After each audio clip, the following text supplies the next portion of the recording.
दिसंबर की सुबह संसद में माहौल गर्म था। कांग्रेस के सांसदों ने बी.आर. अम्बेडकर की एक प्रतिमा के पास एक विरोध मार्च निकाला। उनका कहना था कि गृह मंत्री अमित शाह ने राज्यसभा में अम्बेडकर पर जो टिप्पणी की है उसके लिए उन्हें इस्तीफा देना चाहिए।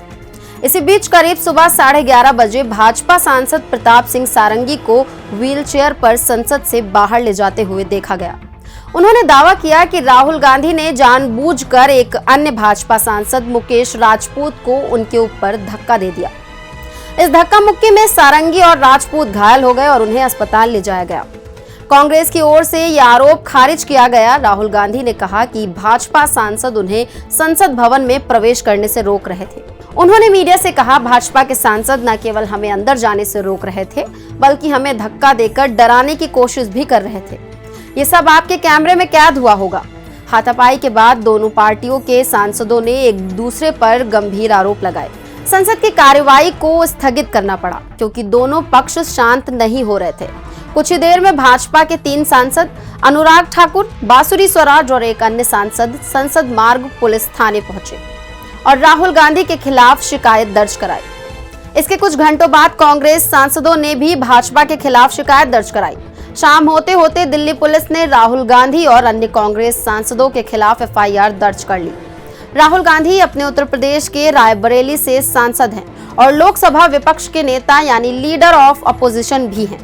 राहुल गांधी पर भारतीय न्याय संहिता की कई धाराओं के तहत मामला दर्ज किया गया है। इन धाराओं में शामिल है धारा 117 यानी स्वेच्छा से गंभीर चोट पहुंचाना।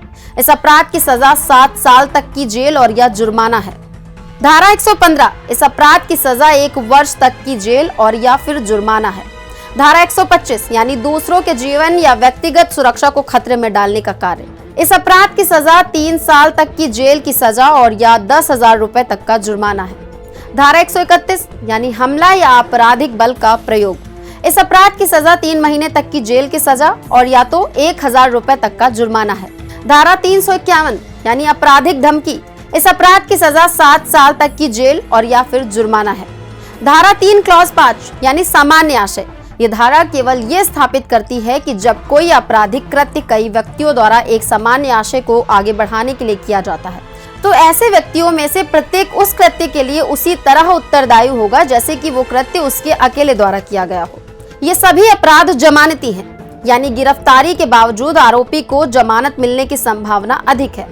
अब सवाल ये है कि क्या राहुल गांधी को गिरफ्तार किया जा सकता है? तो जवाब है हाँ, क्योंकि धारा 117 और 125 संज्ञेय अपराध यानी कॉग्निजेबल ऑफेंस है। इसका मतलब ये है कि पुलिस बिना वारंट के गिरफ्तारी कर सकती है।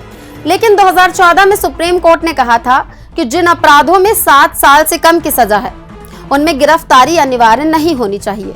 इसलिए अगर राहुल गांधी को गिरफ्तार भी किया जाता है तो भी जमानत मिलने की पूरी संभावना है। अब ऐसे में एक सवाल ये भी आता है कि क्या राहुल को संसद से अयोग्य ठहराया जा सकता है? दरअसल राहुल गांधी तब तक अयोग्य नहीं होंगे जब तक उन्हें दोषी नहीं ठहराया जाता और 2 साल से ज्यादा की सजा नहीं सुनाई जाती। जनप्रतिनिधित्व अधिनियम 1951 की धारा 8 क्लॉज 3 यही कहती है। इस धारा के अनुसार किसी भी अपराध के लिए दोषी ठहराए गए और 2 साल से कम कारावास की सजा पाने वाले व्यक्ति को ऐसी सजा की तारीख से अयोग्य घोषित कर दिया जाएगा और उसकी रिहाई के बाद से 6 साल की अवधि के लिए अयोग्य घोषित किया जाएगा। फिलहाल आपका इस मामले पर क्या कहना है कमेंट बॉक्स में हमें जरूर बताएं। अगर वीडियो पसंद आया हो तो इसे लाइक और शेयर करें, चैनल को सब्सक्राइब करें। धन्यवाद।